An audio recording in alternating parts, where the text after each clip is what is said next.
पाकिस्तान के तूल और से बहुत शॉर्ट नोटिस पे आए हुए करोड़ों इंसानों के मुअज़्ज़ज़ नुमाइंदों, बहनों, बुजुर्गों, ये इस खेमे में बैठे हुए लोग तादाद में तो कुछ सौ होंगे, लेकिन दुनिया जानती है कि ये वो लोग हैं जो वाकई पाकिस्तान की आवाम के नुमाइंदे हैं। और इन्हीं लोगों ने पाकिस्तान की पार्लियामेंट को पार्लियामेंट का वकार दिया है। मैं आप सबका मशकूर हूँ, मुहतरम चीफ मिनिस्टर साहब और उनकी टीम का। उन्होंने जिस अंदाज में हिम्मत करके सिंध में भी, लाहौर में भी, पंजाब में भी और बिलखसूस खैबर पख्तूनख्वा में जो अवामी उबार पैदा किया, उसके लिए हम मुबारकबाद देते हैं उनको। हमें मायूस नहीं होना। पछताना खलक वाई अज़ीज़ानो तो पश्तो यो शेर दे वही दा ज़मुश किस्मत तई चिपोविनु के मजल को, दा ज़मुश किस्मत तई चिपोविनु के मजल को ये दुश्मन वो ब्याबल हो नोट पढ़ना खले 8 फरवरी हमारी तारीख का एक यादगार दिन बना है। पाकिस्तान जब तक कायम रहेगा, इस दिन को तमाम पाकिस्तान के लोग अवाम की बहादुरी के दिन के तौर पे मनाएंगे। ठीक है, इस दिन यानी कभी दुनिया में कहीं नहीं हुआ कि एक मुल्क की अदलिया, मुल्क की अफवाज, मुल्क की ब्यूरोक्रेसी, मुल्क की तमाम इदारे एक पार्टी के खिलाफ सफ आरा हो, उसका सिंबल छीने, उसके बच्चों को मारे पीटे और उन्हें इलेक्शन से दूर रखें। खुदा भला करे बहादुर जवानों का, जिन्होंने उस दिन सैकड़ों की तादाद पे किसी का सिंबल गाय थी, किसी का सिंबल बैल था, किसी का सिंबल पता नहीं क्या था, लोटा था, उन्होंने हिम्मत करके यहाँ हमारी मिलिट्री सिविल ब्यूरोक्रेसी की साजिश को नाकाम बनाया। ये दुनिया ने देखा। यहाँ ऐसे प्रोपेगेंडा किया जा रहा है कि शायद तहरीक इंसाफ या शायद अल्लामा नासिर साहब या शायद हम लोग पाकिस्तान की अफवाज या पाकिस्तान की एजेंसियों के मुखालिफ हैं। हम ऐसे पागल नहीं हैं।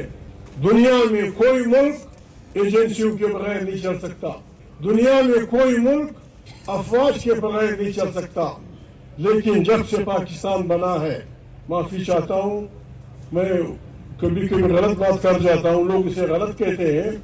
जब से पाकिस्तान बना है, ये फैसला अभी तक नहीं हुआ है क्या ये मुल्क अफवाज के लिए है या अफवाज पाकिस्तान के लिए है। ये बुनियादी सवाल है। अगर ये मुल्क अफवाज के लिए है, फिर भाई हम तो तोफंग वाले नहीं हैं, गरीब लोग हैं, जाके अपनी गाँव में गुजारा करेंगे। और अगर ये अफवाज पाकिस्तान के लिए है, तो इन अफवाज का, इन एजेंसियों का हम पे हक है। एजेंसियां कौमों की आंखें और कान होते हैं। हम चाहते हैं कि हमारी एजेंसियां CIA से भी कॉम्पिटेंट हो, कि हमारी एजेंसियां KGB से भी कॉम्पिटेंट हो, कि हमारी एजेंसियां मोसाद से भी कॉम्पिटेंट हो, और हमारे अफवाज पाकिस्तान नहीं दुनिया की बेहतरीन अफवाज हो। लेकिन एक बात उन्होंने जितनी जल्दी वो मान जाए, वो पाकिस्तान पे एहसान करेंगे, वो ये है कि उन्होंने भी दुनिया की अफवाज की तरह सियासी लोगों के अंडर रहना होगा। ये मुल्क नहीं चल सकता, मैं दावे से कहता हूँ, ये मुल्क नहीं चल सकता, ये मुल्क नहीं बच सकता जब तक इलेक्टेड पार्लियामेंट ताकत का सरचश्मा नहीं होगी। जब ताकत का सरचश्मा इलेक्टेड पार्लियामेंट में होगी, वहां से दाखिली और खारिजी पॉलिसियां नहीं बनेंगी, वही लोगों के मसाइल नहीं होंगे। अदलिया अपने फ्रेम में आजाद, बेहतरीन अदलिया, प्रेस अपने फ्रेम में आजाद, अफवाज अपने फ्रेम में।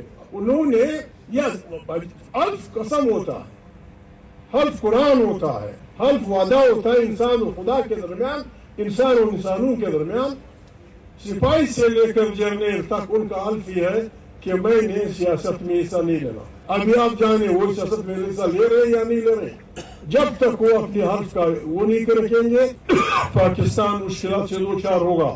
आज पाकिस्तान कहते हैं दहशतगर्दी दुनिया की किसी उसमें देख ले, इंसाइक्लोपीडिया में दुनिया की किसी डिक्शनरी में देखे लोगों को हरासान रखना, रोजों को डराना, लोगों की मर्जी का मजाक उड़ाना, ये दहशतगर्दी है। 8 अक्टूबर को 25 करोड़ इंसानों की राय को बंदूक की नाली के नीचे जर और जोर की बुनियाद पे बदल दिया गया। इससे बड़ी दहशतगर्दी क्या है? 25 करोड़ इंसानों को बंदूक के जोर पे, पैसे के जोर पे, उस पे एक नया फलसफा उन्होंने इजाद किया है। पाकिस्तान में जो बिकता है वो वफादार, जो वफादारियां बेचता है वो वफादार, और जो अपनी ईमान से के साथ रखता है अपनी पार्टी से वो गद्दार। बस भाई हमें गद्दारी कबूल है, हम बेचने वाले नहीं है। हम न वफादारियां बेचेंगे न किसी की वफादारी खरीदेंगे। और जुल्म की इंतहा, अल्लामा साहब ने कहा दुनिया की इदारे कहते हैं 45% लोग गुर्बत के उसके नीचे जिंदगी गुजार रहे हैं।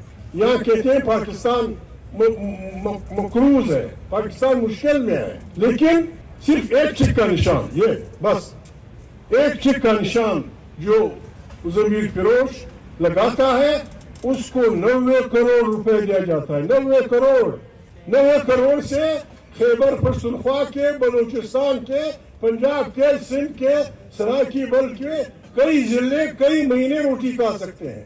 90 करोड़, 1 नहीं, 2 नहीं, 3 नहीं, 4 नहीं। बाबा ये मशीन कहाँ है आपके पास?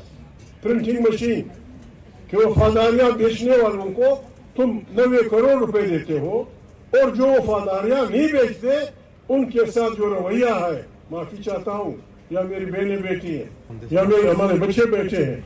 डीशो में क्या हो रहा था?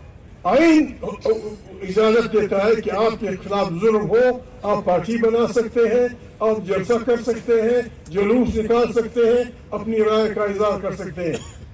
आपने अपने बच्चों को यहाँ गोलियां मारी। वो क्या कहना चाहते थे? वो आपसे क्या चाहते थे? यहाँ मेरी बहनें बैठी हुई हैं, आपको शर्म नहीं आती? आप हमारी पुलिस हैं, आप हमारी फौज हैं, आपको शर्म नहीं आती? छोटे बच्चों को तानों में नंगा करके, बेइज्जत करके, और फिर अपने को पाकिस्तान का पता नहीं क्या पाकिस्तान को वो करते हो। तुम शर्म नहीं आती? तुम्हारी बहन नहीं है? आप किसी मर्द का को जब लिबास निकालते आप क्या देखते हैं उसमें? क्या आपको अपना बाप नजर नहीं आता? क्या आपको अपना बेटा नजर नहीं आता? क्या आपको अपनी बेटी नजर नहीं आती? बाइज्जत, बावकार, शरीफ औरतों को जिस अंदाज में जिस अंदाज में इज्जत किया गया, इसमें भी हम खामोश रहे। जो पाकिस्तानी इस जुल्म पे खामोश रहता है वो न मुसलमान है न पाकिस्तानी, न मुसलमान है न पाकिस्तानी है। किस किस्म के तुम इंसान हो?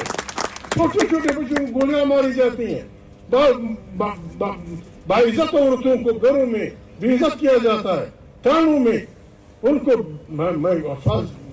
मैं जज्बाती आदमी नहीं हूँ, यानी अगर इस मुल्क के खुदा न खास्ता एक खारिजी मुल्क काबिज होता, उसे यही करना था। वो क्या करना था?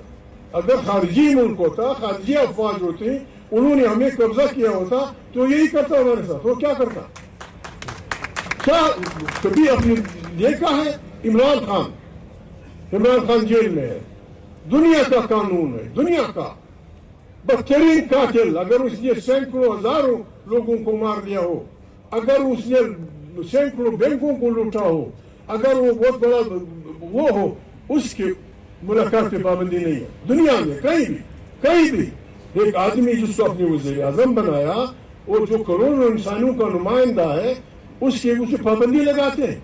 और फिर आप पता नहीं ये भी लिखते हैं कि आप, मैं माफी चाहता हूँ, 8 फरवरी के दिन हमने ये काम मेहरबानी करनी है। ये नहीं है कि हम वो नहीं है, हमने 8 फरवरी के दिन न किसी को गाली देनी है, न किसी को पत्थर मारना है, न किसी के खिलाफ वो करना है। जो जिस इलाके का रहने वाला है, बनू का आदमी यहाँ बैठा हुआ है, कोयटा का आदमी बैठा होगा, सक्कर का होगा, कहाँ का होगा, हमने बहुत पहले करना चाहिए था, हम कर चुके हैं। हमने ये करना है, अपने दुकानदार के पास जाना है कि भाई ना आपसे मैं चंदा मांगने आए, ना आपसे हम ये कहने आए कि लोगों को पत्थर मारो, ना आपसे ये मांगने आए कि को गोली मारो।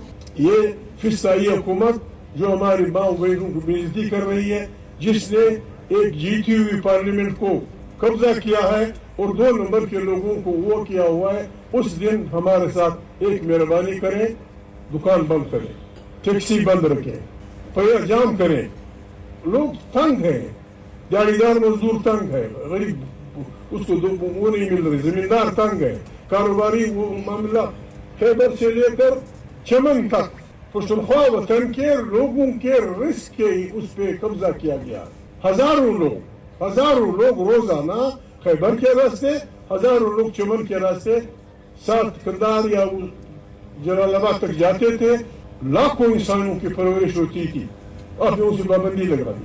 کیا کریں گے لوگ آخر اس قصب پرسی کی حالت میں کیسی زندگی گزاریں گے؟ میں تحریک انصاف کے لوگوں کو مبارکباد دیتا ہوں. یعنی اس میں جب سب کچھ خرید فروخت کے لیے رکھا ہوا ہے، پریزیڈنشل الیکشن میں میں امیدوار تھا اور میرے مقابلے میں محترم زرداری صاحب امیدوار تھے. تحریک انصاف کے مائیں بیٹے بھائی برادر بچے اس لیے مبارکباد نہیں، بالکل بڑی مبارکباد کے مستحق ہیں. پاکستان کی تاریخ میں پہلا الیکشن تھا جس میں 1 ووٹ بھی نہیں بکا، 1 ووٹ نہیں بکا. اور جس آدمی سے ہمارا مقابلہ تھا وہ اس بات کا ماہر سمجھا جاتا ہے کہ وہ کس طرح لوگوں کی وفاداریاں خریدتا ہے. 1 ووٹ پنجاب میں، 1 ووٹ بلوچستان میں، 1 ووٹ سندھ میں، 1 ووٹ خیبر پختونخوا میں نہیں بکا. لوگوں کو نوشتہ دیوار پڑھنا چاہیے. عمران خان جیل میں ہے لیکن اس نے ایک شریف آدمی کو جو اس کا وزیر اعلیٰ تھا اس کو کہا اسٹیپ ڈاؤن، اور ایک اور بچے کو کہا کہ جی آپ وزیر اعلیٰ بنے. اس آدمی نے ایک دن بھی مخالفت نہیں کی، ایک دن بھی. ہمارا گنڈا پور بھائی اس نے استعفیٰ دیا اور ہمارا ینگ لڑکا وزیر اعظم. یہ طاقت ہے، یہ عوامی طاقت ہے، یہ طاقت تحریک انصاف کی، یہ سب کی متفق لوگ ہیں. آج بھی یہاں کوئی یہ نہیں کر سکتا، کوئی نہیں کر. میں دعوے سے کہتا ہوں وہ جدا جو حکمران ہے، یہ اگر کسی کو کہیں کہ تم ہٹو دوسرا آئے گا لڑائی پڑ جائے گی. لیکن تحریک انصاف والے آپ بالکل آرام سے رہیں، بالکل معاملہ ٹھیک جا رہا ہے، سیدھا جا رہا ہے. 8 تاریخ کو ہم نے یہ کرنا ہے. 8 تاریخ کا دن تاریخی دن ہونا چاہیے. 8 تاریخ کا دن اگر ہم کامیاب کر سکے، وہ اب بھی ان کی پائیں رز رہے ہیں، ان کی اب پاؤں رز رہے ہیں کہ یہ کیا ہو رہا ہے. ینگ لڑکا خیبر پختونخوا کا جو ایبٹ آباد جاتا ہے تو ہزاروں لوگ، جب کراچی جاتا ہے ہزاروں لاکھوں لوگ، جب میوانی جاتا ہے ہزاروں لاکھوں لوگ. یہ اس کی نشانی ہے. لوگ تیار ہیں. ہم نے اپنے انرجیز کو ضائع نہیں کرنا. ہم نے نہ کسی کو پتھر مارنا ہے، نہ کسی کو گالی دینی ہے، نہ کسی کو برا بھلا کہنا ہے. یہ ملک ہمارا ہے. میں یقین سے کہتا ہوں یہ حکومت ہماری اس تنظیم میں اگر تھوڑا سا اپنے ٹھیک رکھے، یہ حکومت خود بخود 6 مہینے کے اندر گر جائے گی. بالکل میں زیادہ ٹائم دے رہا ہوں، بلکہ وہ آپ سے راستہ مانگیں گے ڈائیلاگ کے لیے تو میں کوئی راستہ دوں. ہماری کسی سے دشمنی نہیں ہے، نہ ہمارے نواز شریف سے دشمنی ہے، نہ ہماری پیپل پارٹی سے دشمنی ہے. لیکن ایک بات طے ہے، یہ صحیح ہے کہ ہمارا الیکشن فوجیوں نے چینا ہے، بندوق کے زور پہ، پیسے کے زور پہ. لیکن ہمارے پارلیمنٹ کے پر، ہمارے عدلیہ کے پر، ہمارے اس کے پر یہ ان پارٹیوں کے ووٹ سے کہتے ہیں جو جمہوریہ اپنے آپ کو کہتے ہیں. میں کسی کا نام نہیں لیتا. اگر چھوٹی پارٹیوں میں سے ہماری صوبہ خیبر پختونخوا کی پارٹی، سندھ کی پارٹی، بلوچستان کی پارٹی، اگر چھوٹیوں پارٹی کے لوگ 3 ووٹ نہ دیتے سینٹ میں تو نہ 24ویں کمی ہونی تھی، نہ 27ویں ہونی تھی، نہ کوئی 28ویں ہونی تھی. ان کی وجہ سے ہوئی ہے. آج ہماری پارلیمنٹ اگر اس کو جسم سمجھے، وہ یہ ہاتھ اور یہ پاؤں مفلوج ہے، یہ ہاتھ اور یہ پاؤں ٹھیک ہے. یہ ہاتھ اور یہ پاؤں مفلوج اس لیے ہے کہ ہماری سیاسی پارٹیوں نے پارلیمنٹ کی طاقت کے خلاف ووٹ دیا ہے.